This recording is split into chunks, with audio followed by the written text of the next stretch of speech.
but Bong more or less says, I'm pretty sure my guns were touching the canopy of his cockpit when I opened fire. Jesus. General Kenny at this Hello everybody and welcome back to another video. Today we're going to be checking out America's Ace of Aces, Richard Bong by the Fat Electrician, guys. Yes, so many of you guys recommended that I check this video out by the Fat Electrician. It's been on the recommendations for months at this point, ever since I started checking out the Fat Electrician. You guys have been recommending this video, so today we're checking it out. It is one of his longer videos, an hour and 8 minutes long, so I don't know how long this reaction is going to be, but yeah, we're going to be in for the long haul here with this one. And yeah, I have to say also, I know nothing of Richard Bong. Obviously, he's an American ace. I know really virtually nothing about him being a Canadian, of course. So I am going to be very interested to learn more about him. You guys know me. I love my history lessons. I do find that stuff very, very interesting, especially World War II, World War I time period. That's, you know, that's the shit I fucking love to learn about, you know, as grim as it usually is. But yeah, I'm pretty sure this is a World War II ace from the looks of it. It looked like a P38. I could be wrong just from the thumbnail of this video. So yeah, without any further delay, I say we get right into this reaction. We're gonna leave a like. Captions on. Quality is 1440p. Sick. We're full screen. And without any further delay, guys, let's get right into it. 3, 2, 1. Let's get it. Being an ace means that you downed 5 enemy aircraft. Being a double ace means that you downed 10 enemy aircraft. But being the ace of aces means that you downed the most enemy aircraft. Today we're talking about Richard Bong. What's that number, I wonder? America's Ace of Aces, credited with downing 40 enemy planes in the Pacific theater of World War II from the cockpit of his legendary P-38 Lightning, Marge, affectionately nicknamed after his wife. And just to be clear, when I say he's credited with downing 40 enemy planes, those are confirmed either by film or by eyewitness. He downed 40 planes. That does not include his probables. That does not include all the planes that he critically damaged first and then let his men finish off so that it could boost their morale. And it does not include the giant crocodile. But we're gonna get to that right after an awkwardly relevant word from our sponsors. This video just real quick though, I want to talk about that. Yeah, obviously confirmed, man, is like such a touchy subject. Usually confirmed, to my knowledge, usually an officer or at least somebody else needs to witness that happened, right?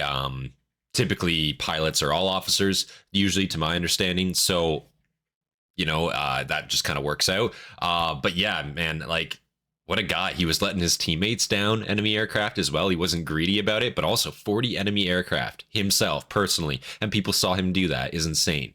That's an insane number. Just like the manufacturing toll, you know, in general, just to think about like how expensive 40 fucking planes is, not even counting the people inside them, which probably weren't trained. I'm assuming P-38, they mostly served on the Pacific front. I'm assuming that's where he was deployed, but let's find out. But we're gonna get to that right after an awkwardly relevant word from our sponsors. This video is brought to you by War Thunder. They've got over 2,500 tanks, planes, and ships, pretty much all of them between World War II and modern Holy shit. And my favorite part about it is not only how accurate the vehicles are, but all the historical Easter eggs that they also have in the game. For an awkwardly relevant example, let's say that I wanted to play as a P-38, but I don't want to just play as any P-38. I want to play as Richard Bong's P-38. It's actually possible to get an exact replica of his legendary plane, Marge. It has the red nose cones and wingtips that were unique to him because paint was so hard to come by in the Pacific theater. It has the portrait of his wife and the cursive lettering Marge next to it, as well as all the flags symbolizing his downed enemies. Even the serial number on the side is accurate. And it's not just the paint job that's accurate, it's everything else. You can go in and see what type of engines his plane had. You can see what kind of guns and cannons are in the nose cone. You can see what type of bombs it's capable of dropping. You can see the self-healing fuel tanks, the cockpit, everything. And then after you're done checking everything out, you can actually go fly it and shoot down enemies yourself. So if you wanted to give War Thunder a try, it is free to play on PC, PlayStation, and Xbox. And when you use my link down below, it's going to get you a bunch of freebies to get you started off on the right foot. And then of course we do have to give a special thank you to delete me too. Double sponsor.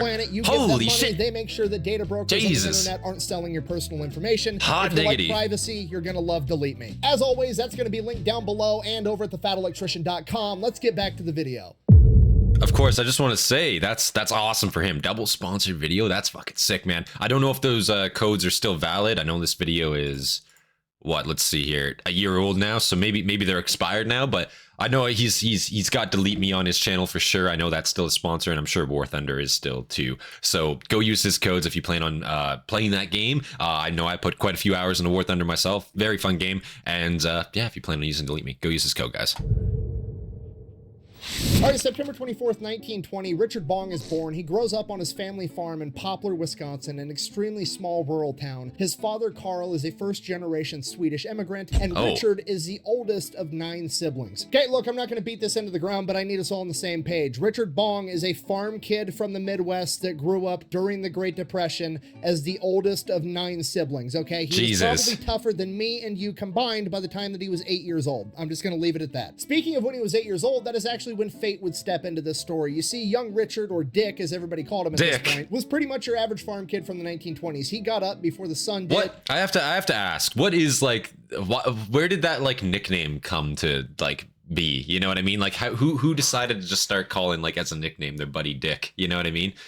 Like, what's with that? What's with that? Somebody let me know. Dick, as everybody called him at this point, was pretty much. I know it's like an old-timey thing, but he got up before the sun did chores until it was time to go to school, went to school, did the best he could, came home, worked until the sun went down, had dinner, went to bed. But then in the summer of 1928, something amazing happened, or at least something amazing to an 8-year-old that's never seen a plane that's grown up in a cornfield.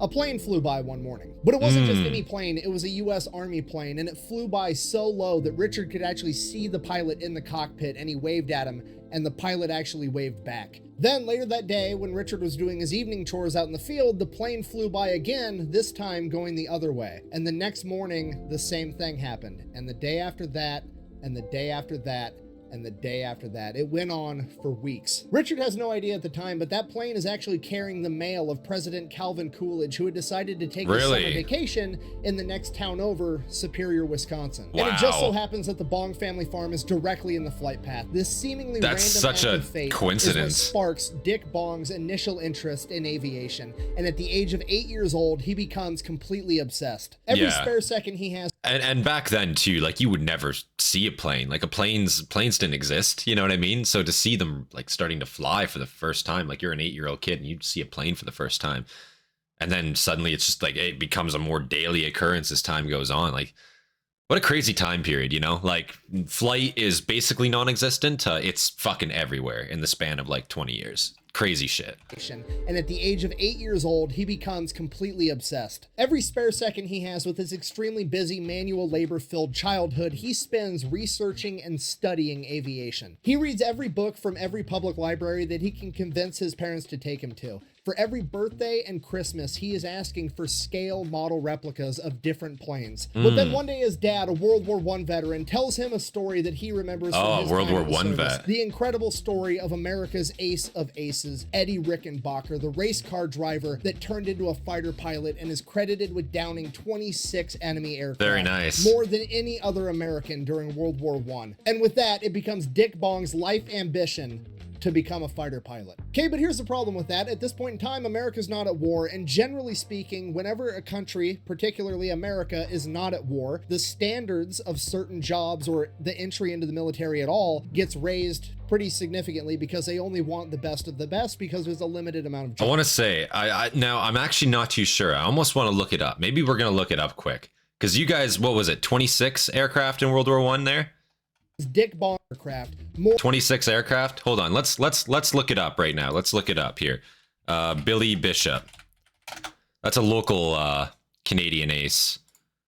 Actually lived in an area where I grew up. Billy Bishop confirmed kills. Let's just see here. 72 confirmed aerial victories during World War I, making him Canada's top flying ace. His numbers of his confirmed kills is widely accepted. Some of his victories have been questioned by later historians. So fair enough, but yeah, credited. He brought down high scoring period in April 1918. He brought down 25 enemy aircraft in just 12 days. So yeah, you know, America obviously joined a little late, not to suck us off or anything, but holy shit, Billy Bishop out here, fucking 72 confirmed. America's top was 26. Whew. But yeah, you guys got involved late, so let's not dwell on that, okay? And generally speaking, whenever a country, I'm sure it could have been more. particularly America, is not at war, the standards of certain jobs or the entry Not to say into the 26 military isn't at all impressive. That's gets fucking raised insane. pretty significantly because they only want the best of the best because there's a limited amount of jobs. When there is a war, they need a bunch of more people. The standards get lowered. We bring a bunch of people in, okay? Now, there's no war, so the standards are very high. If you want to be a fighter pilot, you need to be a military officer and you have to have gone to college for 2 years. Why is that such a problem? He's like 10 when he decides this. So like 1930, the Great Depression started in 1929, okay? During the Great Depression, over 20,000 American schools just closed down and kids couldn't even go to school if they wanted to. And most of the kids didn't want to because they had to stay home and work do chores, do odd jobs to try to make money so that their family didn't starve to death. Literally. So for a farm kid growing up in rural Wisconsin, this is going to be an extremely uphill battle. And despite that, he does it anyways. He goes to school, he works his ass off, and he is almost the top of his class every single year. And then he gets to his junior year of high school and he finishes it. Problem: his town just doesn't have a senior year for high school, so he can't graduate. So he does the only thing he can do. He figures it out. He enrolls in Superior, Wisconsin High School, 30 miles away, and just figures out how to make it to school every single day and ends up graduating 14th in his class of over 400. Okay, next problem. Got to go to college. Finally, this kid catches a break because there's also a college in Superior, Wisconsin, the University of Wisconsin Superior. So he applies, he gets in, starts going to college. He's not really going for anything in particular. He has zero ambitions of getting or finishing any degrees. He just needs to get 2 years worth of credits to be a fighter pilot because that's all he cares about. And just gotta be an officer. Fate seemingly steps in again. In 1938, so his first year of college, the United States government passes the Civil Aeronautics Act, which is essentially on paper what they said it was for was to train the next generation of pilots because commercial flight and a bunch of other things was going to become available on the civilian side. What it was actually for was the US government knew that World War II was looming and they wanted to get as many people trained in flying planes as possible so that hopefully a bunch of them would either volunteer to go into the military or they could then draft them into the military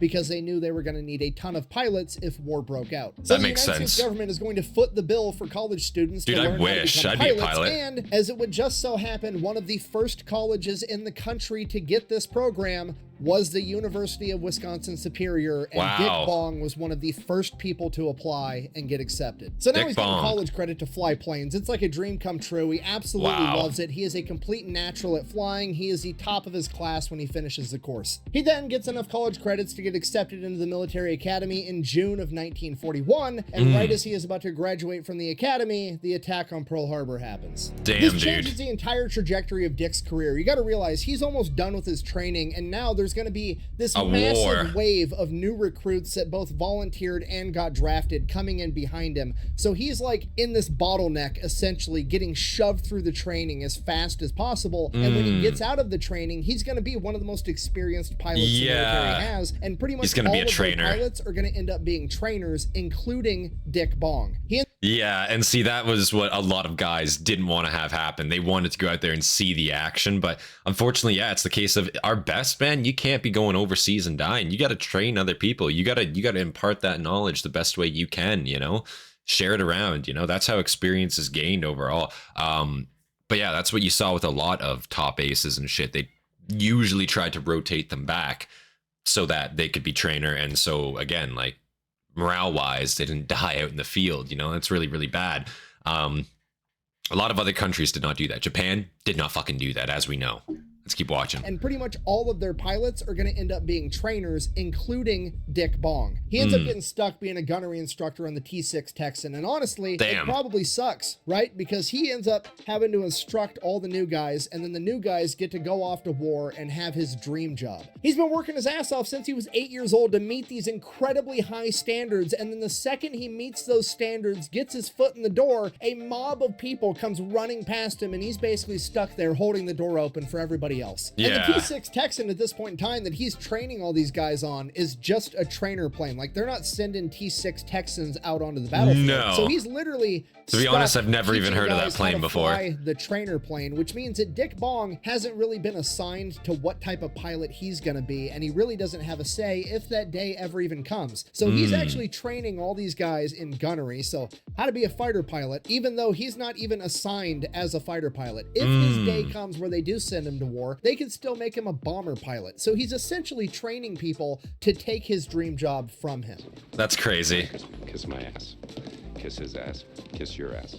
Happy Hanukkah. But then one day, as fate would have it, yet again, on May 1st, 1942, a fighter pilot shows up to his airstrip in a brand new P-38, and he wants some extra training. And Dick's happy to oblige, but the problem is he's flying a T-6 Texan, and this guy's in a P-38. The T-6 Texan is so old and outdated that it's only getting used as a training vehicle, and the P-38 is the hot new thing, okay? It's better than the T-6 in pretty much every conceivable way. Dick Bong is probably P-38s are so sexy, dude. Despite that, Dick Bong dons his plot armor and goes in and actually whoops this P-38 pilot's ass 15 times over. If this was a real dogfight, he would have shot him down multiple times. Really? They land, the P-38 pilot gets out, goes, debriefs with Dick's chain of command, and informs them that's the best natural pilot I've ever come across, ever. He's like, that dude's in a T-6 Texan, and I couldn't get him off of me.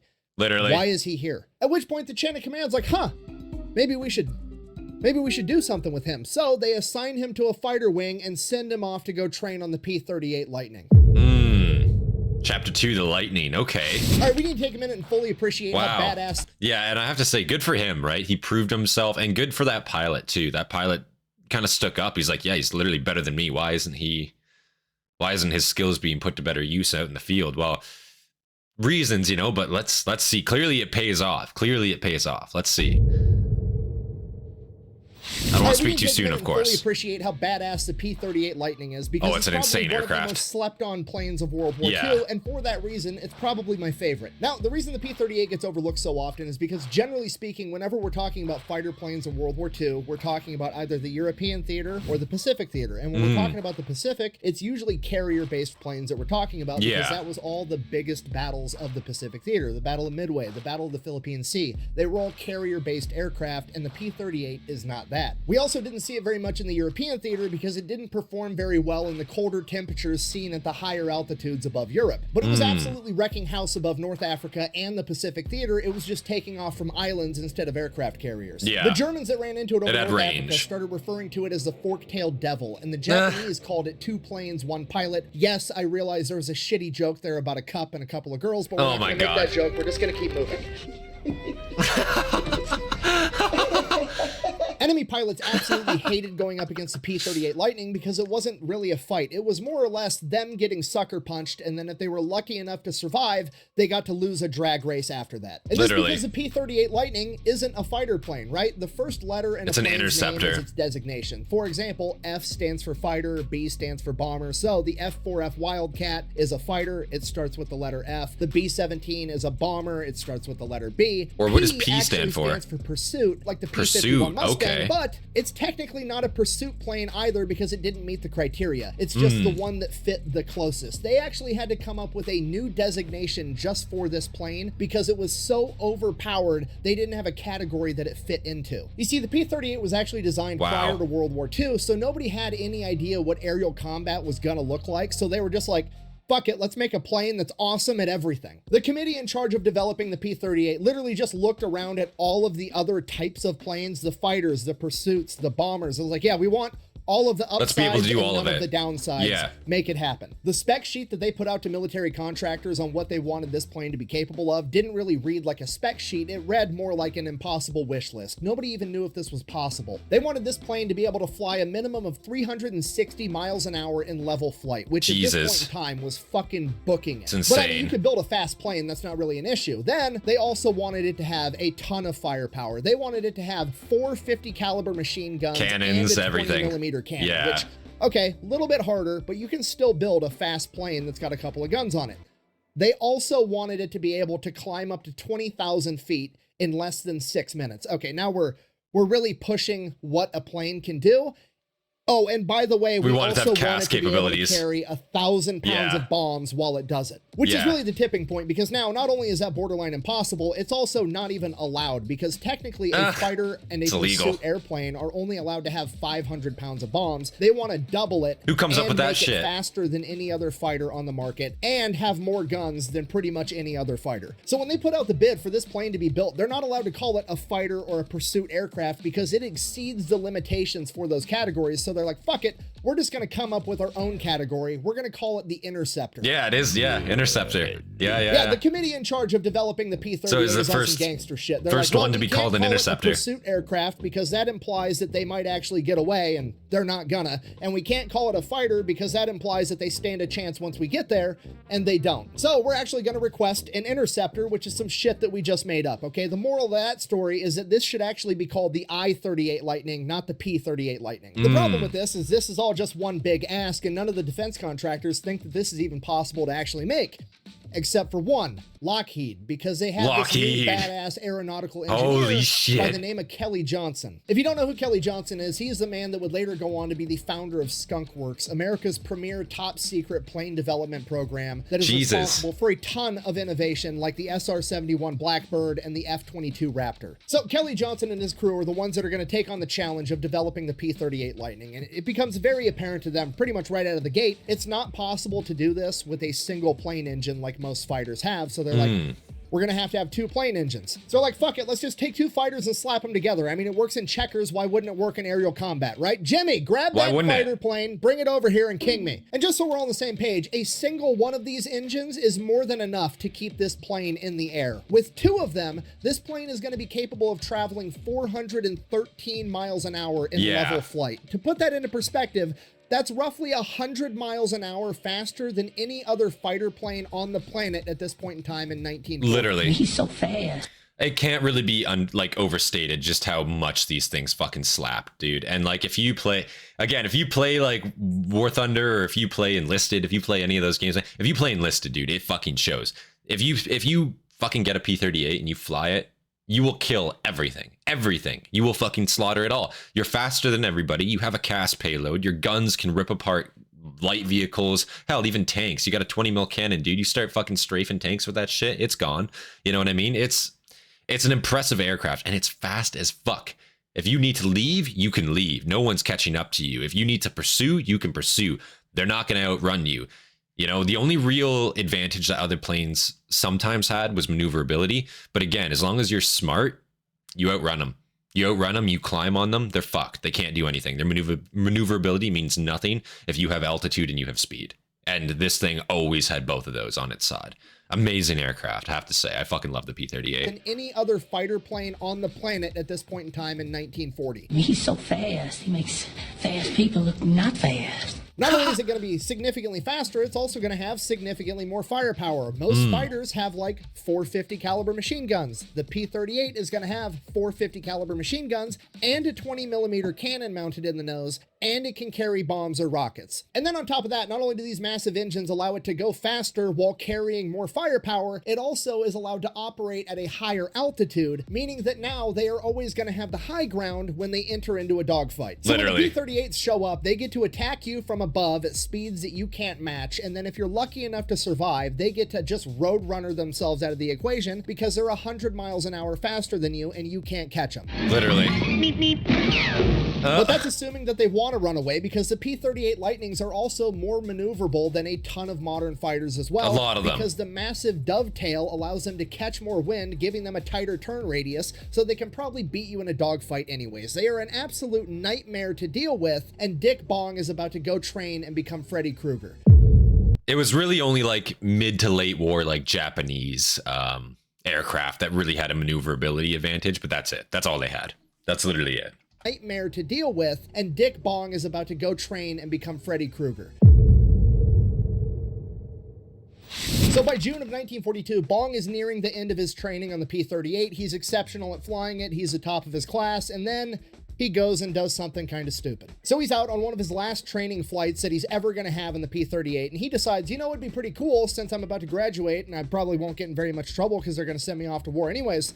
I should take my P-38 and weave it in and out of the Golden Gate Bridge in San Francisco. What the hell? And then I should fly it right down Market Street, 30 feet above the street, literally in between the buildings of San Francisco. So that's what he does. What? This plane is flying so low to the ground that the wind coming off of it is actually ripping clothes off of clotheslines throughout San Francisco. And then he makes his way back to the base, and he is in a whole world of trouble. Yeah, More that's than he fucked. ever thought he would be. And this is the What part do where you most people mean? are like, oh, he's probably going to get in trouble because that seems pretty dangerous. And like, yeah, that's a small part of it, but you have to appreciate the bigger context of what's going on at this point in time, right? It's June 1942. The attack on Pearl Harbor happened 6 months ago, okay? And this kid decided it'd be funny to take his very strange, lesser-known, military-looking plane and fly it through a national monument and then down the middle of a major metro area. In San Francisco, of all places, San which Francisco. is probably one of the most likely targets of the invaded. Japanese Empire Yeah. if they were going to attack America, again, similar to how they did at Pearl Harbor. This scared the holy shit out of a lot of people. I mean, rightfully so. This is literally no different than if a commercial pilot decided to fly his commercial airliner really close to a skyscraper in New York City in January of 2002. Okay, like,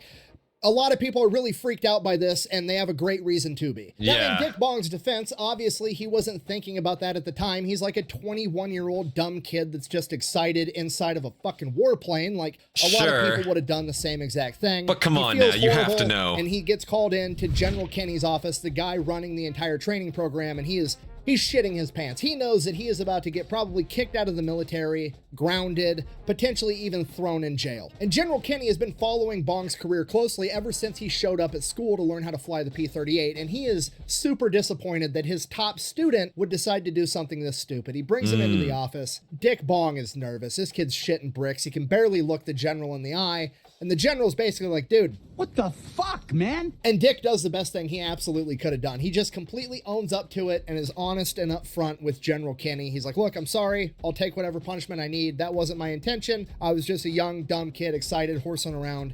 It wasn't the right thing to do. I'm sorry. And at this point, General Kenny realizes on one hand, you can't do this shit, but on the other hand, this is exactly the type of guy you're going to need if you want to win this war. Oh, He then tells absolutely. Dick, and You I need quote, somebody that "Son, ballsy." The fact is, if you didn't want to do loops through that bridge or fly down Market Street at second floor level, I wouldn't want you." Now, I'm paraphrasing Yikes. for this part, but he more or less says, so here's what's going to happen. I had a woman call the base... That's crazy. That's crazy. So he's literally telling him, like, yeah, the fact that you did those things means that you're fucking goated, but like, goddamn, dude. Ugh. Like, I was right about you. And that's both an amazing thing and also just a not great thing right now. Now, I'm paraphrasing for this part, but he more or less says, so here's what's going to happen. I had a woman call the base this morning, furious that one of my planes took out all of her laundry off of her clothesline and blew them all over Market Street. So, you're going to go, you're going to find that woman, you're going to do her laundry, and then while it's drying, you're going to do any chore around the house that she asks you to. You're then going to fold her laundry, and then you're going to come back, and this shit never happened, and he tears up all the reports and throws them in the trash. So Damn. Bong, realizing he's basically getting a second chance, happily runs off and does that. Scot-free. And like an hour later, General Kenny gets a Holy phone call shit. to inform him that he's no longer going to be running the training for P-38s outside of San Francisco. He's being moved into the Pacific Theater, and he is going to be running the entire air war in the Pacific. And he Wow. requests that he has one pilot come with him that he wants to remain under his command, and that pilot's name is Dick Bong. I need your Really? help. I can't tell you what That's it is. so but it hurts based. some people. Whose car are we gonna take? So fast forward like a month, Bong is over in Wow. the Pacific Theater. He's The setting up general shop, he's getting requests his him plane squared away, specifically. he's getting Holy ready shit. to fight this war. And then there's this advisor for the U.S. I honestly thought he was going to maybe get demoted or something, or some type of repercussion for like letting him go scot-free there. No, he's getting moved to like Pacific War Command. That's fucking insane, dude. Wow. Holy shit. And again, the fact that Bong is like the one, he's like, yeah, that guy, I need him with me. He's fucking cracked. I need him. Okay, wow. Easy. Done and done.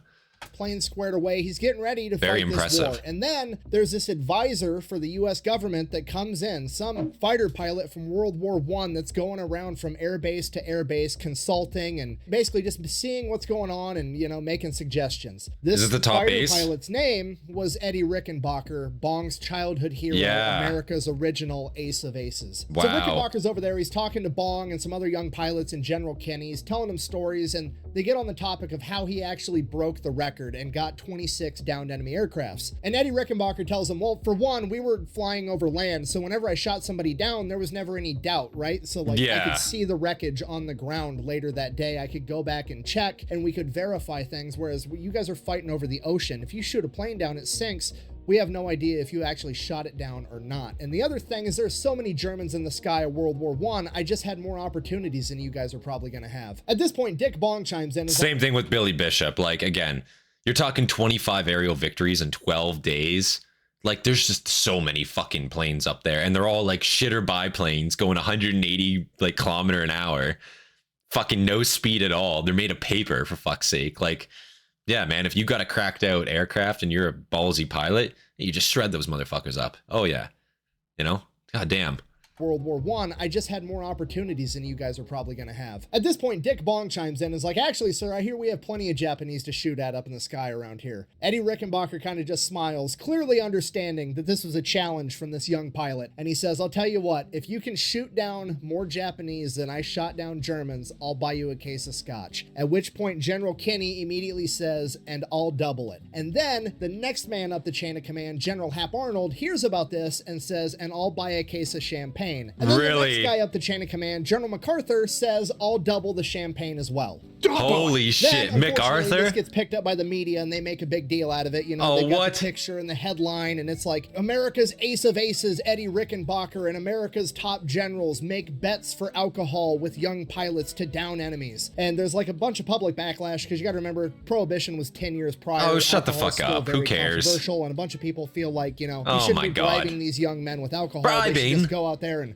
fight and never have fun and come back home. Because the incentive, it's like kind of backpedals. It's just a fun challenge. Come on, guy. Oh, I fucking hate the public sometimes, dude. No offense, but Jesus. Some people make me angry, you know, especially back then. What a fucking bunch of squares. Go out there and fight and never have fun. You can go fight and die for your country. You can't drink, though. Backpedals. They put out a statement being like, okay, fine, whatever. We changed the bet to Coca-Cola instead. And then they ended up giving Dick Bong and a bunch of other young pilots a ton of Coca-Cola, and it ends up being his favorite drink. I must have drank me about 15 Dr. Peppers. Now, Bong isn't ready to be the man yet, right? He's never actually been in combat, so he needs to be tutored. He needs to go out there with an actual experienced pilot that's going to help guide him through the chaos of battle. And he gets assigned to be the wingman to one of America's top aces at this point in time, a guy by the name of Thomas Lynch. In December of 1942, Bong is out on a mission with a squadron of 12 P-38s. What a crazy last name. Lynch, and they end up running in to 40 Japanese planes, and they actually engage. They actually end up shooting down 12 Japanese planes, 2 of which were knocked out by Bong himself, earning him his first 2 downed enemy aircraft and a Silver Star. From here on out, it's just consistent. 1 enemy here, 2 enemies there. By the next month, January 1943, Dick Bong becomes an ace pilot after downing 5 enemy aircraft. And right around this point in time, Bong actually ends up leaving the mentorship of Thomas Lynch, because Thomas Lynch actually ends up getting sent back over stateside because he needs to go on leave, because he is being such a successful combat pilot that he has the most downed enemies out of anybody in the entire United States military at this point in time, with 15. So Thomas Lynch is essentially getting sent home to protect him, because he's America's top ace. The last thing they want to do is have him get shot down in combat. And right now in the media, everybody knows his name and like the other 9 of the top 10 aces, and everybody's trying to speculate who and if and when somebody is actually going to break Eddie Rickenbacker's record and become the new ace of aces. So a lot of the top guys at this point in time are all getting sent back stateside to do like more for Bong, am I right? Recruiting, improve morale, raise money, things like that. And this is going to actually end up giving Dick Bong a chance to catch up. Yeah.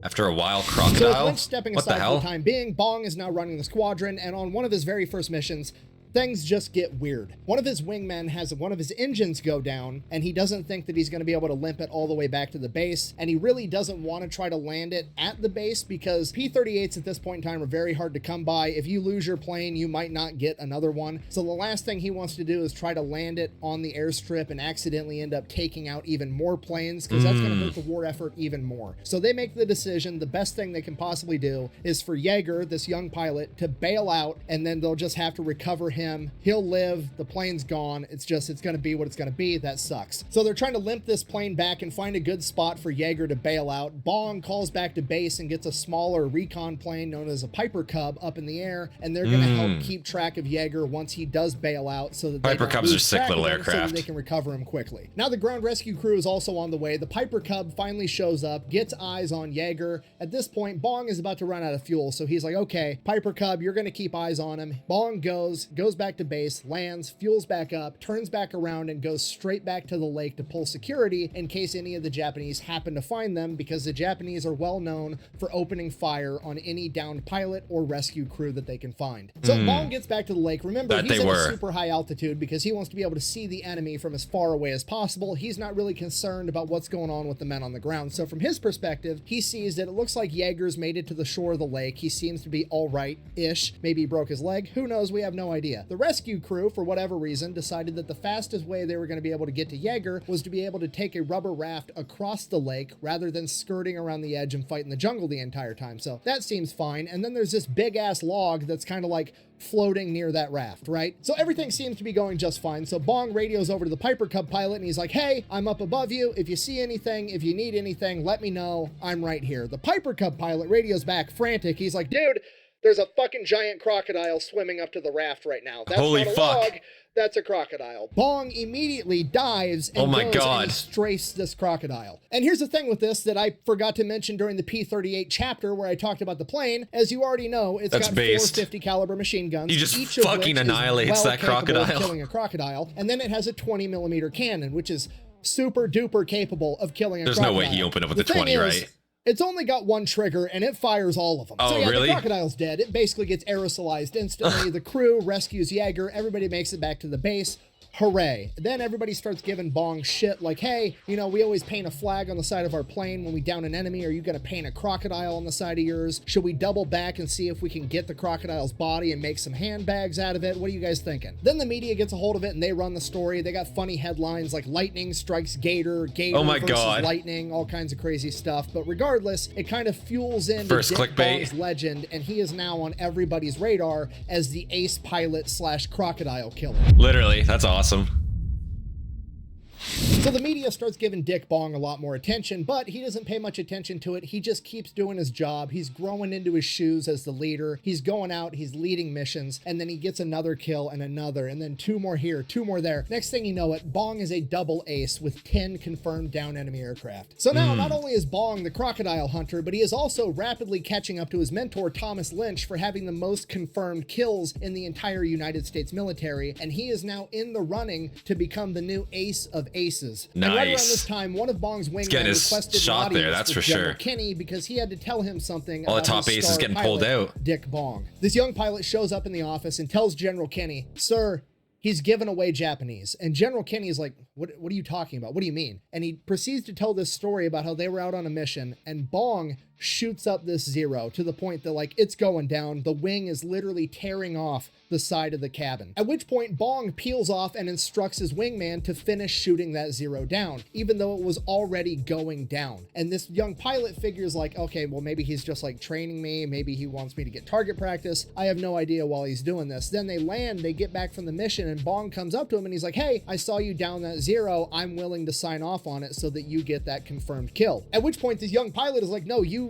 had that. It was already done. It was over with by the time I shot at it. That's your confirmed downed enemy. At which point Bong is like, look, you shot it last. It's yours. If you don't take it, I'm not gonna, so it's just gonna go untaken. At this point, General Kenny just smiles, tells this young pilot, look, whatever happened, that's between you and Bong. You guys can figure it out. You're dismissed. He leaves the room. General Kenny realizes that Dick Bong is being an exceptional leader. He's not trying to be a glory hog. He's not caring about this race to be the ace of aces. He's just going out there trying to make sure that he gets the job done effectively and keeps everybody as safe as possible. Now, that being said, General Kenny was also kind of interested to find out just how much of a badass his starfighter pilot was at this point in time, so he kind of started to keep track the best he could and try to figure out what Bong's criteria was as to when he took the kill and when he gave it away. And what he was able to figure out was he figured that for every 2 kills that Bong took, he gave 1 away. So Bong could have easily ran up the scoreboard and padded his stats to be an even more impressive pilot than he already was, but he cared about his men more. And this I could see that being a little bit frustrating to his men too, a certain kind of men. in a way. Because in a way, it's kind of like, damn, you know, like you're kind of just giving me that in a way. You know, I didn't earn that kill. You did that, and I'm just kind of taking credit for it. I could see how some people could be frustrated by that. It's like, I'm not earning it. I'm not doing my part. You know what I mean? I could see how that could be frustrating. Stats in a to way. be an even more impressive pilot than he already was, but he cared about his men more. And this would become even more apparent about a month later. He's racked up 5 more confirmed downed enemy aircrafts, tying him with his mentor Thomas Lynch for 15. If he shoots down 1 more enemy plane, he becomes America's current ace of aces in World War II and the most likely man to break Eddie Rickenbacker's record. And he's out on a mission, and he does just that. He downs 1 more enemy aircraft, and then he looks over and he sees that one of his wingmen has an engine down, and he's desperately trying to limp his plane into the clouds as a Zero is closing in on him. Bong now has a decision to make. On one hand, he's the new ace of aces. He knows it. When he lands this plane, if he makes it home safe from this mission, he might never fly again. He probably doesn't have to if he doesn't want to. They'll ship him back home to America to sell war bonds where he can party and live up the high life for the rest of forever. He's a celebrity now. On the other hand, his guy needs help. He immediately dives and positions his P-38 in between his friend and the Zero in such a fashion that the Zero either has to veer off course or drive directly into Bong's plane, killing both of them. The Which Zero they might have veers off, done. but now Bong needs to get his guy more time to be able to make it into the clouds so that the Zero doesn't get back on his tail. And the only way he can think to do that is to become a more enticing target so that the Zero tries to down him instead. So Bong shuts off one of his engines and then starts jerking the controls left and right and up and down, making the plane look unstable and like he's desperately trying to level it out so he doesn't crash. The Zero interprets this as Bong's about to go down, so he veers off towards Bong because he wants to for sure kill. So Bong basically baits this Zero away from his wingman, and then once he gets far enough away that his wingman's in the clouds and he should make it home safe, Bong starts the second engine and attempts to outrun him, at which point the Zero opens fire and shoots the cab, but Bong is just out of there because his plane is so much faster. See you, chump. Couple minutes later, the Zero ends up giving up. It peels off. Bong's making his way back to the airstrip, and then suddenly the P-38 starts shaking violently, and Bong is like, what the fuck is going on? He's looking around. He turns around and looks, and the ass end of his plane is, well, half of it's just not there. Apparently that Zero had hit him with way more machine gun fire than he had thought, and he needs to be able to get this plane down now. Bailing out isn't really an option because there's Japanese all over the place, and they're going to kill him or strafe him with machine gun fire the second he gets into his parachute. So he's got to try to land it somewhere. He knows that there's a nearby island that the Marines had just captured that they were working on building an airstrip on, but it wasn't finished yet. Okay, not a great option, but it's literally the best option he has. His options right now are land in the jungle or land on a partially built runway. So he opts for the runway. He radios ahead to the base like, hey, get the construction crews off that runway. I'm coming in hot. I'm about to wreck my plane. So he goes in, he lands, does everything he can to get this plane stopped in time, but it's just not possible. Ends up overshooting the runway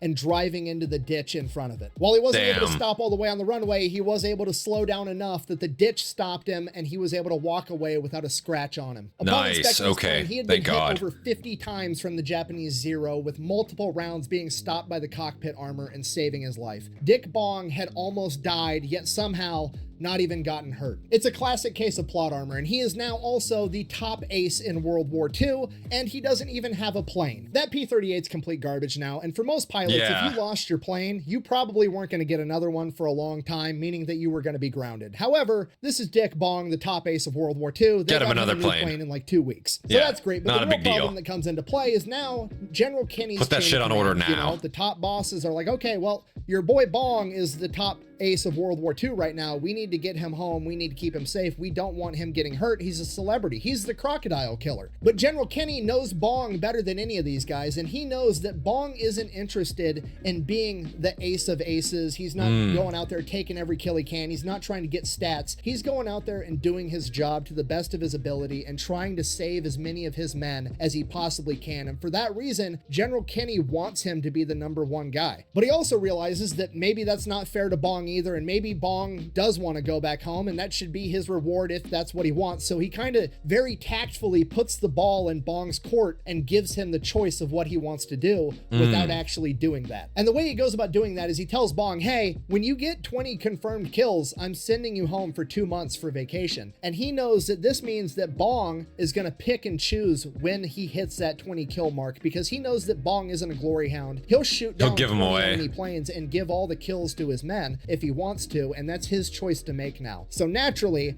Bong does what any Midwestern farm kid would do, and he perfectly times him hitting 20 confirmed down enemies so that he makes it home to Wisconsin just in time for deer season. I don't just knock them out, I picked the round. So Bong gets back to America. They parade him around. He's in the newspapers. Nice. He's on the radio. They're interviewing him. He's doing war bond drives. And after a couple weeks, he's like tired. To the chain of command, he's like, look, I just want to go back home to Wisconsin, see my family, and hunt some deer and be left alone for a little bit. Can I do that? And they're like, okay, yeah, fine. You deserved it. Go ahead. They get him a train, takes him up to Superior, Wisconsin. And he gets to Superior the night of homecoming for the University of Wisconsin Superior, his former college. And he goes to the homecoming event, ends up bumping into the homecoming queen, and they end up becoming a thing. Which, I mean, A, obviously that happens. I mean, look at the guy. He's clearly the main character. Obviously, he's going to get to date the homecoming queen. However, B, this is kind of a crazy scenario to think about that probably happened all the time in World War II, right? I mean, could you imagine being like a high school senior or a college freshman or sophomore that was a dude going to school at this point in time trying to score a girlfriend? Like, you go up to the homecoming queen trying to hit on her thinking you're hot shit because you played varsity football, then you find out that she's already being hit on by the deadliest fighter pilot in United States military history. Literally. You're just completely outclassed, like you never stood a chance. You haven't even got a name tag. You've got no chance. Why don't you just fall down? Gotz.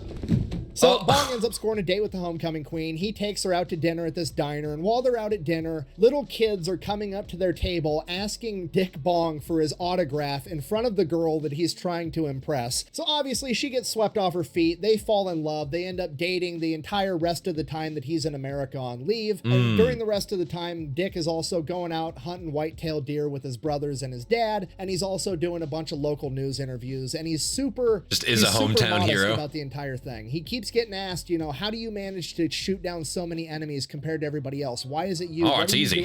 Different. And every single time, it's like turkey he gives shooting. An answer that's along the lines of, I don't know. I'm just lucky. I'm just out there flying and shooting, and the Japanese pilots just keep getting in my way. The rest of his leave passes by in the blink of an eye. Marge wants to marry him. Again, not trying to talk about like the skill level of Japanese pilots, but as the war goes on, their skill, their experience in general just overall deteriorates, right? Because all their experienced pilots have been killed off at that certain point, and they're just putting fucking like freshies into the plane and telling them to go at it. You know what I mean? They have no fucking idea what they're doing. They got 2 weeks of training on that airframe, you know, before they're in combat, maybe if they're lucky. Fucking crazy shit, man. Crazy shit. Japanese pilots just keep getting in my way. The rest of his leave passes by in the blink of an eye. Marge wants to marry this guy, and he wants to marry her too, but he doesn't want to marry her and then go off to war and pass away and then leave her a widow after dating for 6 weeks. So Richard basically tells Marge, the love of his life, like, hey, I love you, I want to marry you too, but 6 weeks is crazy. Love of my life. So if you wait for me and I make it different back, times, man. we'll absolutely get married. And with that, she promises to wait for him. He goes back off to war, but the one request he has before he goes is that she gives him a picture of her that he can have. And she's thinking like, oh, he wants to like stick it on his cockpit or have it in his helmet or in his hat or whatever. So she gets him some pictures and he goes back off to war.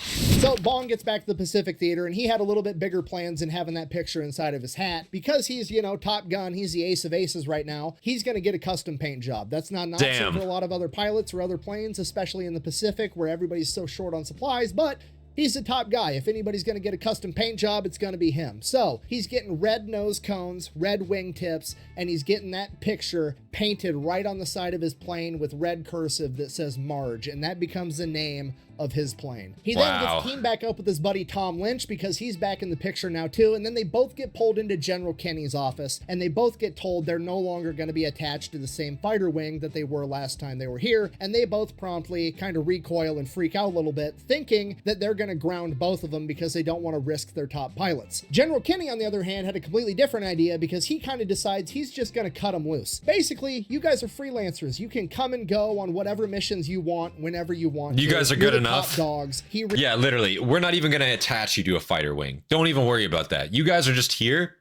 Choose when you want to go up into the skies. If you want to go hunt some Japanese, that's up to you. You know, if you want to go volunteer for that mission, volunteer for that sortie, that's up to you. But you're here, you know what I mean? You do you. It's completely up to you. Otherwise, throw your feet up and relax. You've done enough. Up to you. Completely up to you. That's fucking baller, dude. You know you own that shit at that point when the general's like, yeah, you know what? It's up to you, man. You do you. You want to work? Hey, I don't care. You can come and I know go you're gonna on get whatever done. missions you want, whenever you want to. You're the top dogs. He realizes that this war needs heroes, and these are the best 2 men to do it. So he's just going to let them do their thing. And this wasn't just unique to these Baller. 2. The U.S. Army Air Force had actually started doing this with all their top aces. Really? And it ended up being a great strategy and a great plan. It seems weird to us to just kind of let guys pick and choose what missions they go on. But you got to realize at the time, all these top aces were very well publicized. Everybody knew who these guys were. They were basically celebrities. I mean, not just celebrities. These guys were like superheroes to everybody else. You know what I mean? So like, if you were a new pilot in World War II and you found out that Dick Bong and Tommy Lynch wanted to go on a mission with you, you felt like you were going to be invincible. I mean, it's the modern day equivalent of like walking up to a GWAT veteran that's about to step out behind the wire to go on an infantry patrol and be like, oh, hey, Private Johnson, did you want Rambo and the fucking Terminator to go on this mission with you? Like, yeah, yes, I do. Actually, I'd love that. That'd be dope. So it worked out absolutely incredible. It boosted the morale of pretty much everybody. I never thought of it like that. That's great. In the proximity of basically what amounts These to a heroes. superhero. Yeah. And then on top of that, it made it impossible for the Japanese to know, like, okay, well, this famous aviator's in this unit, this famous aviator's in that unit. They're just now everywhere. they're just moving around all over the place. So at any given time that you try to engage the American Air Force, they might have a main character sitting there waiting to fuck up your entire day. Literally. So Dick Bong and Tommy Lynch both get teamed Why do I up as start hearing wingmen. boss Tommy music, Lynch says has the average 18 Japanese confirmed fucking kills. aviator? Dick Bong has 20, and they go on an absolute tear, going on crazy. I just imagine you're just in your fucking cockpit and just suddenly like Doom music starts to play. Like what is that? What? Fucking like confirmed kills. Dick crazy Bong shit, has man. 20, and they go on an absolute tear, going on crazy missions, shooting down everything they come in contact with. They end up earning the nickname the Flying Circus. So this goes on for about a month. They go on a ton of missions together, and then in February of 1944, the Americans intercept a transmission saying that a plane is taking off right now from Rabaul, and it is full of a bunch of Japanese generals and high-ranking military people. Oh, wow. And it's making its way over to Wewak, which is right on the edge of their area of operation. What are you waiting for? Chinese New Year? Go, go, go. Kenny immediately sends Lynch and Bong. I mean, full sprint to the planes on the airstrip, taking off, just the 2 of them. They fly all the way there, 400 to miles assassinate an hour, this just plane. maxing out their P-38s, trying to get there in time. They hit the Wewak airstrip, and this transport plane with all the military officers just landed, and it's taxiing towards a shelter building. It is at this point that Lynch radios over to Bong and is like, hey, we were in such a hurry to get here. I don't have any of my sight markers set up to be able to shoot accurately. You're gonna have to take this shot. So Bong dives down, strafes this plane, arcs back up, gets ready to do a U-turn to make a second strafing run when the plane blows up completely, and they both dip. They bounce. They're gone. They make their getaway. Now, shooting a plane that's on the ground doesn't count towards your tally for the ace of aces. However, inside of that transport plane, it was later confirmed that there was a major general, a brigadier general, and their entire staff. So that one plane had a much bigger impact on the war than any singular zero could have ever had. And this really goes to show Bong's integrity, because all he had to do to get that transport plane to count as an aerial victory for his tally for ace of aces was to say that it was like a foot off the ground and it was about to land. His buddy Tommy Lynch would have absolutely signed off to whatever he said, and then that would have counted. But Bong didn't want that, because that's not what happened. He didn't care about padding his stats, because he didn't care about any of that stuff. He was just there to do his job. 1 month later, March 1944, Bong and Lynch are out on another mission, and they are strafing Japanese ships inside of the harbor. They make their first pass, they strafe these ships, they go up, they go to make a second pass where they're strafing, and one of the ships is able to hit Lynch's plane. And the plane goes down, and it was too low to the ground for him to be able to bail out of the parachute, and his body was never recovered. General Kenny, being essentially what amounts to Bong's guardian angel at this point, said that Bong appeared to be handling the death of his friend fine. However, I mean, it can't be fine, right? Even if it's you're not putting on a easy. strong face, you know that shit hurts. So he had ended up giving Bong a mission where he was going to taxi down to Australia, and he was going to fly a new plane back, and he had radioed down to Australia and he told the commander that was in charge of this new plane that Bong was being sent to pick up, hey, I'm sending down one of my guys to pick up this plane and drive it back. That plane is not going to be ready for at least 2 weeks. And if it is, I'm going to demote you at least 2 pay grades. Jesus. Do you understand? And this was General Kinney's creative way of getting Bong leave. Go on vacation for a little bit. Bong feel like he was taking leave. To make things even worse, during this time while Bong was away, some random pilot needed to go on a reconnaissance mission and his plane was being worked on. So he's like, oh, well, I'll just take, you know, Dick Bong's famous plane with the custom paint job that everybody knows is Marge, and I'm just gonna fly out on this recon mission. I'm not going into combat. Shouldn't be an issue. And he ends up crashing the fucking plane into the jungles of New Guinea, and it was never found ever again until like 2 months ago. So in 2024, they actually did track down this plane. They found it, and fun fact, the only way they were actually able to identify it was because of the red paint that was extremely unique to Bong's custom paint job. So he gets back to base. He finds. That's actually super, super cool. I'm not going to like, not that the plane got lost for that long or that it went down, but the fact that they were actually able to like find it in the jungle, like jungles regrow so quickly. Like this shit would have been nigh impossible to find. It's so impressive that they were able to do that. Wow. Good for them, man. Holy shit. Paint that was That's extremely impressive. unique to Bong's custom paint job. So he gets back to base. He finds out that some pilot wrecked his plane. Doesn't really care that much. He's just happy that the pilot survived and he was okay. Otherwise, he didn't really care. He ends up writing That's home fair. to It's Marge just a and he's like, plane. hey, look, It's I a got cool like 24 plane, but confirmed down enemy I'd be a little aircraft. upset. I got 2 more to go to tie the record. 1 more breaks the record. If I break this record, they're going to give me leave, send me home on a war bond tour, and then I can finally come home, see you, see my family. That's what I really want. That's his new goal. He needs to down 3 enemies because he wants to go home. Next couple of days, he goes out on a mission. Dick Bong wants to down 3 enemies. He's going to down 3 enemies, and that's exactly what he does. Today. He downs 1, downs another, downs the 3rd right above the water, like 10 feet above the water line. Damn. He absolutely smoked this last 0. Goes back, lands. He's like, cool, I just broke the record. And they're like, well, actually, there was no film in that random P-38 that you jumped in because, you know, your plane was gone and nobody loaded that spare P-38 up with gun film. And there's only 2 witnesses for 2 of the planes and nobody saw the 3rd one. So now you're just tied for the record, actually. To which Bong is like, I mean, fine, whatever. Goes up the very next day, shoots down 1 enemy. Now he's at 27. He's broken the record. Are you not entertained? Are you not entertained? So now he's got 28. He is the ace of aces. He has had more aerial victories than any other U.S. aviator in U.S. military history. Wow. The news breaks out. They're having celebrations, the whole 9 yards. Eddie Rickenbacker, his childhood hero, calls him on the phone. They record the conversation. It's like scripted, so it's kind of awkward, but they record the conversation they have. Eddie Rickenbacker sends him that case of scotch that he promised. General Kenny gives him that case of champagne that he promised. Now remember, this isn't too far after Prohibition. Giving troops alcohol was controversial when they said they were going to do it. It's probably going to be controversial when they actually do it. So General Kenny's boss, General Hap Arnold, actually sends him a bunch of Coca-Cola instead. And then General MacArthur gets reminded of the fact that he promised to send Bong, or whoever breaks Rickenbacker's record, an entire case of champagne. So naturally, MacArthur, being a man of his word, sends that case of champagne. No, I'm just kidding. MacArthur, remaining entirely on brand, proceeds to smoke his corncob pipe while shying away from conflict and having other people handle it for him. He has his staff issue a public statement, more or less wagging the finger at General Kenny and Eddie Rickenbacker, saying that he doesn't think it's appropriate to incentivize young troops with alcohol. Oh my God. Son of a bitch.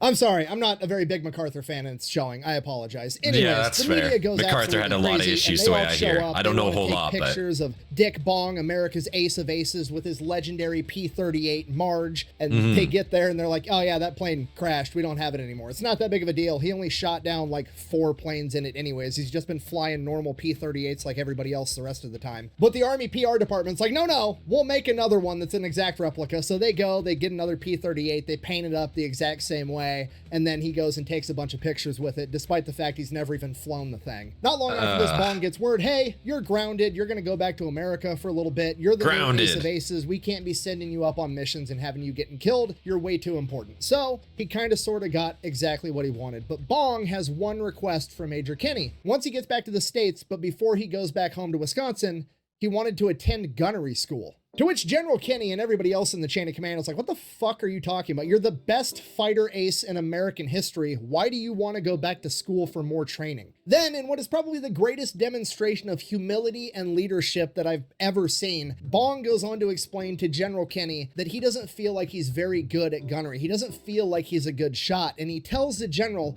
I don't shoot that great. I just get so close to the enemy, I can't miss. At a range, I'm not that good. And I feel like when I was taught gunnery 3 years prior, it was when we hadn't fully developed it. And I feel like they've made a lot of advancements and I need to go learn that so that when I come back, I can teach all my men that missed out on that training as well. So they agree. They grant his wish. Dick Bong, America's ace of aces. That is pretty impressive. The man that has shot down more enemy aircrafts than anyone else on the planet is going back to school to learn how to shoot. That's awesome. And then Dick Bong turns around, storms back in General Kenny's office. He's like, oh, and one more thing, okay? One more favor. I want you to look for that other plane that I shot down that film didn't capture and apparently nobody witnessed. I shot it down right above the waterline, pulls out General Kenny's map, puts a circle on it. He's like, it's right there. I shot off its left wing and I shot the cockpit. It's there. I guarantee it. If you get a chance and that section gets cleared, send divers down there. I shot down that plane. To which General Kenny's kind of like, I don't understand why you care so much about this particular plane when you give away victories to your guys anyways. But I mean, whatever, sure. If I get a chance to verify you said I didn't fucking do it. That's why. Do so and make sure that you get awarded that aerial victory. Bong never did write down why he cared so much about this particular aerial victory, but I think it was because it was really the first time in his career that his integrity had ever been questioned. Yeah. He had given away so many other aerial victories, and he was very, very honest and straightforward with his record and what he had accomplished. And the one time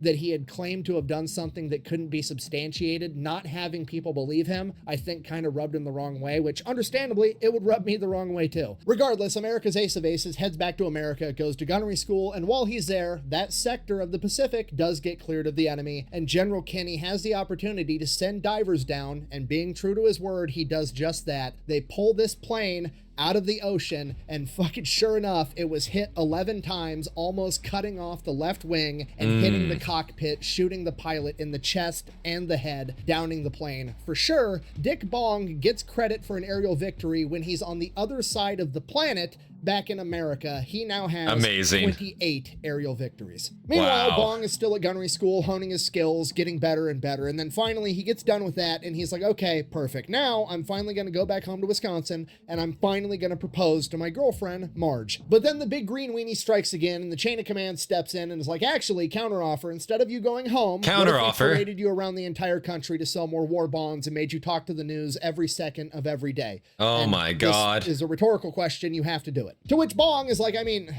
okay, it's not great. I would way rather go home, but I guess at the end of the day, I'm just talking about flying and doing my job, which I love. So as long as I get to, you know, talk about something I love and tell everybody the truth, I guess I could do that. And that's when the government's like, well, actually, we're going to assign a bunch of PR people that are going to tell you exactly what to say instead. What? So he goes out, he gets paraded around the country. He hates it pretty much the entire time. That fucking sucks. He gets progressively more and more agitated with the situation because he's going from place to place telling the right answers and not actually how he feels about the situation. Or what happened, It eventually kind of comes to a boiling point when a reporter asks Bong straight up, like, why are you here? Why would they take their best pilot out of the game? And Bong just deadpans, looks the reporter straight in the face and is like, so I don't die.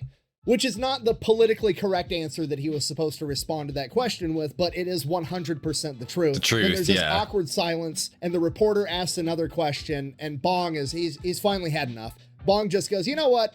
Just ask that guy over there. He's the PR guy. He knows all the answers. I gotta go. And he leaves. After that, the chain of command is like, okay, fine. Just go back home to Wisconsin. You've earned it. Have some time off, and then we'll figure out where to go from there. So he makes his way back to Superior, Wisconsin, finally catches back up with Marge, and he wants to propose to her, but there's reporters all over him all the time. And if it's not reporters, it's his family. If it's not his family, it's friends that want to catch up with him. And if it's not friends that want to catch up with him, it's just random strangers that want to meet Dick Bong, America's ace of aces, the war hero. The man is just trying to propose to his girlfriend Marge, and he can't get 5 seconds alone with her. The only alone time this guy gets is when he's taking a dump and it's driving him nuts, okay? And then one day, finally, he's had enough of this shit. He's in the car with Marge, and he pulls over on the side of the road, and he gets out in the middle of a cornfield and proposes to Marge, and she says yes. And then the media finds out about that, then they want to interview him about that, and it just makes the attention factor that much more intense. And finally, he's like, okay, I have to find a cockpit. I have have to get back up in a plane to get away from people so I can have a moment to think to myself. So he's like, okay, cool. He goes to the nearest U.S. Army airfield in Wisconsin and walks onto base and is like, yo, Dick Bong, give me a Aces, fucking plane. I want to fly a P-38. Hook it up. Now, I couldn't find out the exact unit or airfield, but presumably it was like a National Guard or reserve unit. So they're like starstruck. They're like looking at the picture. Okay. Like, you're Dick Bong. Sure. He's like, yeah, I know. Okay, just can I fly a plane or not? And they're like, I mean, yeah. yeah, Why I not? guess. So they Why let not? him take a P-38, and then he goes and he's like buzzing his parents' house, and he's buzzing over Marge's house. He buzzes the high school that his brother's in. He's just like doing aerial stunts over Poplar and Superior, Wisconsin, and like nobody's batting an eye. It's just like, oh, that's just our local superhero doing stunts in a P-38 overhead. Then he starts getting a bunch of news coverage for that, which is fine because he doesn't have to talk to anybody or interview about it. He just gets to go up and fly a plane and do cool shit, which is what he loves. So that goes on for a couple of weeks, and then finally his leave is coming to an end. He says goodbye to Marge. They don't get married yet, but they plan on getting married as soon as the war gets over, and then he has to set back off. He's got one more big press conference before he heads back over the Pacific. So he goes into this press conference. He's being They're good. sending He's him back answering over. the questions Damn. the way I didn't think he's they would. supposed to, you know. And one of the journalists is finally like, you know, Mr. Bong, have you been paying much attention to the news? And he's like, I mean, not really. It seems like you guys are paying attention to me. I don't have much time to pay attention to you guys. They're like, oh, so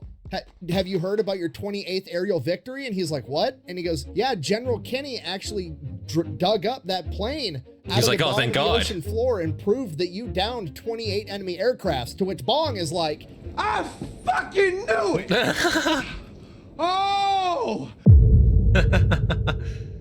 Defense only. fast forward a couple weeks, Bong is back over in the Pacific. He's meeting up with General Kenny, and he's like, okay, here's the plan, Bong. You're going to be an instructor. How about that? And Bong is like, counteroffer, what if instead I do a little bit of instructing and then I get back up in the sky and shoot down all the enemies so I can end this war and go back home and marry my girlfriend? How about that? And General Kenny is just like, you know I can't send you up there. You're the ace of aces. I can't say yes. Have you getting hurt, okay? And you're going to end the war faster if you're a teacher, right? Because if you train 100 new pilots how to shoot and fly better, and you make them even 5% better, and that 5% translates to one more kill for every guy, you've taken down 500 enemy planes, not just the 20 or 30 extra that you can take down yourself. To which Bong is just like, I know, I understand that, but also, I want to fly. It's literally all I've ever wanted to do. It's my whole shtick. I've worked for it my whole life. Job. I don't want to talk to the news. I don't want to be famous. I don't want to be the ace of aces. I just want to do my job. To which Kenny is like, I know, okay? Just I get it. Train a bunch of guys first, and then if that goes well, I'll figure out some way to get you back up in a P-38.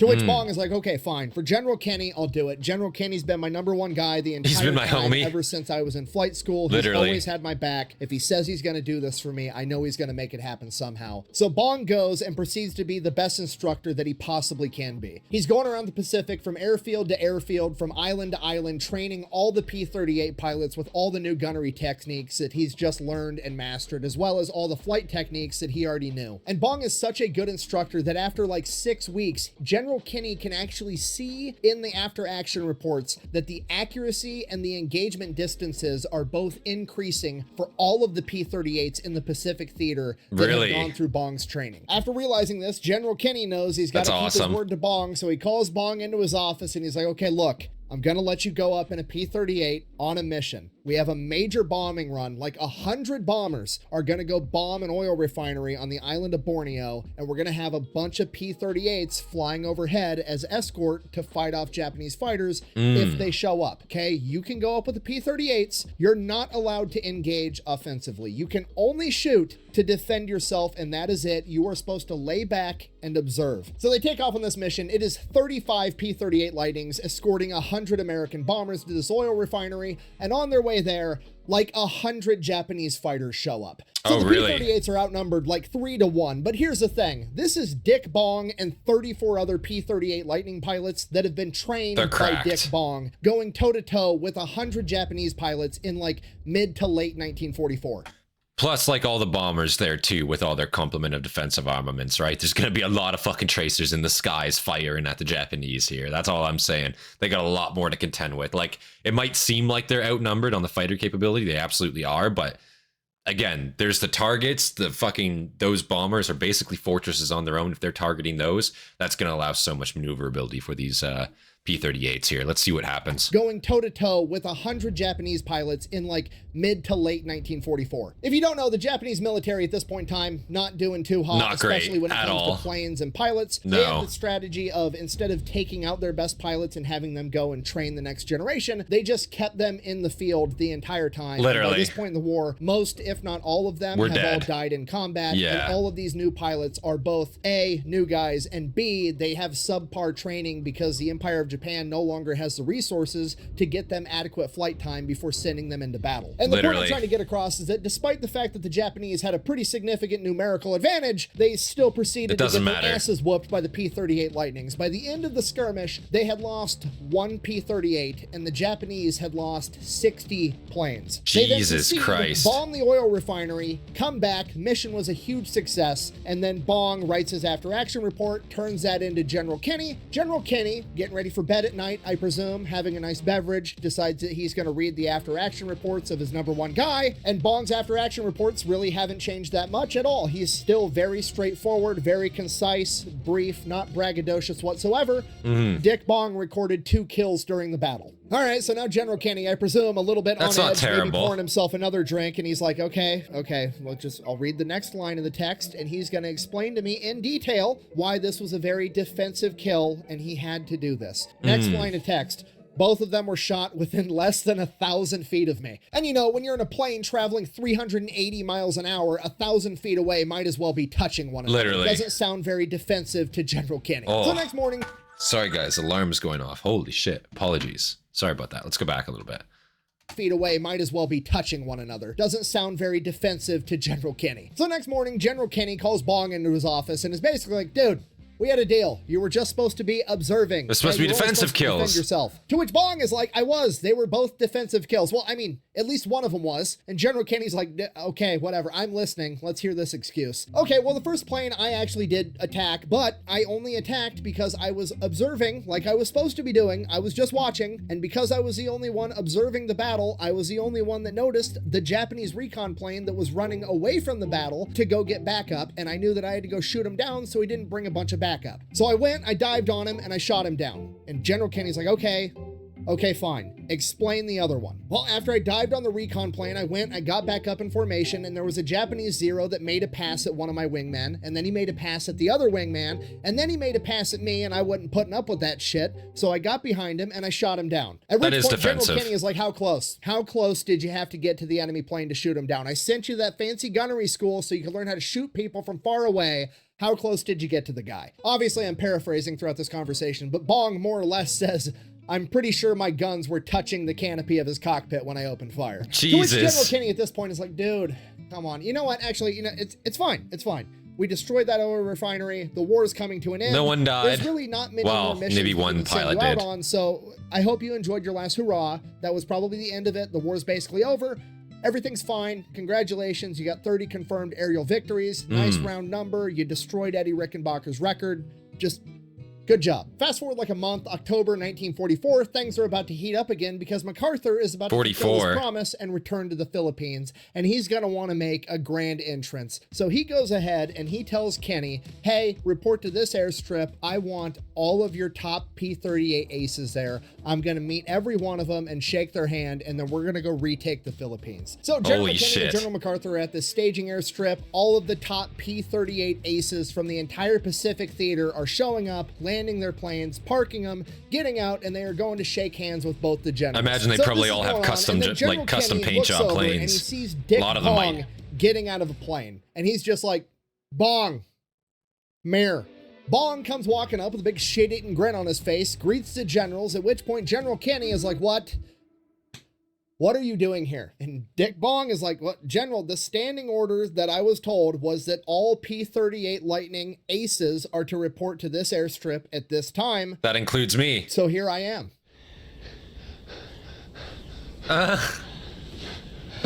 I mean, he doesn't come out and say it, but he basically says, you know, you guys thought you were going to have a badass convention and I wasn't going to show up, really? I'm the baddest ass here, motherfucker. Like, did you take that order to mean that we were actually going to let you fly combat? To which Bong replies, I don't know, can I? And as soon as he says that, the alarm sirens start going off because the radar array has picked up 5 enemy planes headed towards the airstrip. Bong pretty much yells dibs and runs out to his plane and gets airborne, and 4 other ace pilots are looking like, was that Dick Bong? We better follow him, so they go with him. They go up there, shoot down 4 of the 5, no problem, and the other one gets away. How many men does it take to deliver a message? 1.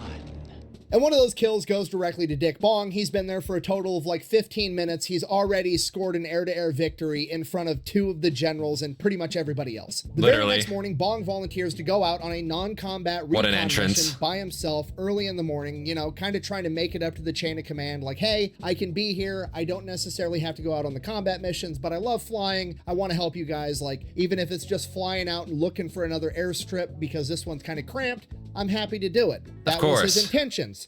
He gets airborne first thing in the morning by himself, and as soon as he gets up in the sky, the fucking tower radios him and is like, hey, we've got 2 enemy planes coming towards the island. And Bong is like, Bear in mind, at this point in time, Bong can still only fight defensively. However, he's the only one up in the air that's going to be able to stop these 2 planes before they strafe the entire camp. So, sounds defensive enough to him, and sometimes the best defense is a good offense. So very true.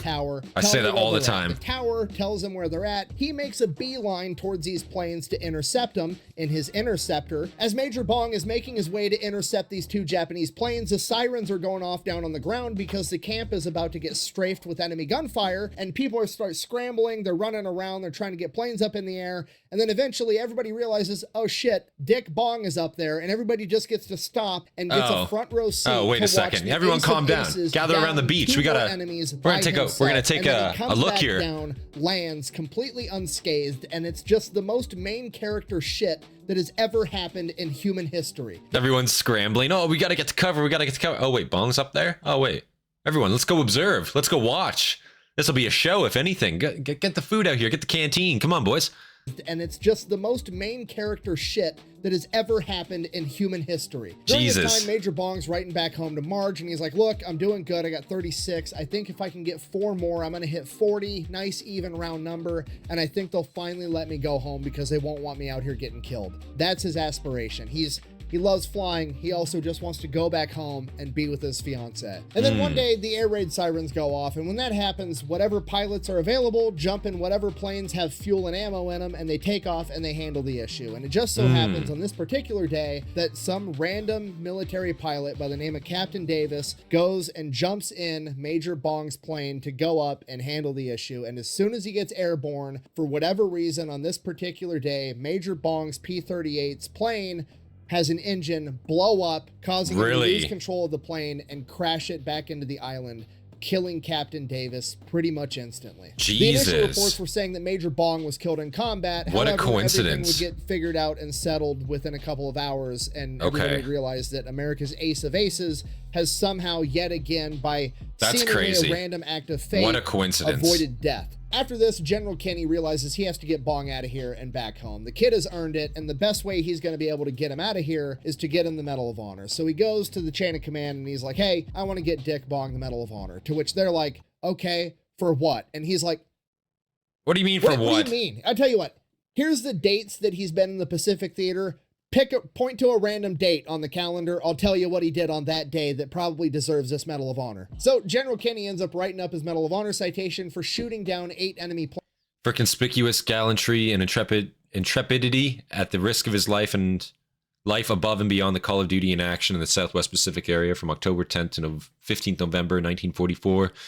Though assigned to duty as gunnery instructor and neither required nor expected to perform combat duty, Major Bong voluntarily and at his own urgent request engaged in repeated combat missions, including unusually hazardous sorties over Balcapapan, Borino, and in the light area of the Philippines. His aggressiveness and daring resulted in his shooting down 8 enemy airplanes during this period. Christ. Planes between October and November of 1944. Despite his paperwork being expedited and rushed, Major Bong still manages to shoot down 2 more enemies while that paperwork is getting finalized and before he's actually awarded the Medal of Honor. So he actually shot down 10 the Medal of Honor in that span of time. They couldn't go back and change the paperwork to give him credit for the other 2 on the citation without restarting the entire filing process, so they just left it because the ultimate goal was to actually get him out of theater. So December of 1944, they have a ceremony. He is awarded the Medal of Honor, and the very next day, he goes out on a mission and shoots down 2 more enemy planes, bringing his total to 40. The day after that, Bong gets told to report to General Kenny's office. Bong does so. General Kenny sits him down, and Bong already knows what's coming. He is informed that his career as a fighter pilot is over and that he's going back home. By January of 1945, he's back in America. He's doing some PR stuff, doing some war bond drives, and by February, he marries Marge and they go on their honeymoon. Very nice. After their honeymoon, Major Bong and his new wife are to report to California, where Bong's new assignment is going to be working for Lockheed as a test pilot for America's first fighter jet, the P-80 Shooting Star. Holy this goes shit. on for a couple of months, and on August 6, 1945, the same day that America drops the atomic bomb on Hiroshima, Major Bong goes up for his 12th test flight of the P-80 Shooting Star. Shortly after taking off, black smoke starts billowing out of the engine and he begins losing control of the aircraft, but he's over Hollywood at this point, and if he just bails out and ditches the plane, he doesn't know where it's going to land. It could land in somebody's house, it could land in a school, so he decides that he's going to stay in the airplane and guide it and find an open field to crash this plane into, but by the time he can guarantee that this plane crashing isn't going to hurt anyone, he no longer has time to bail out and have his chute inflate, and he plummets to his death.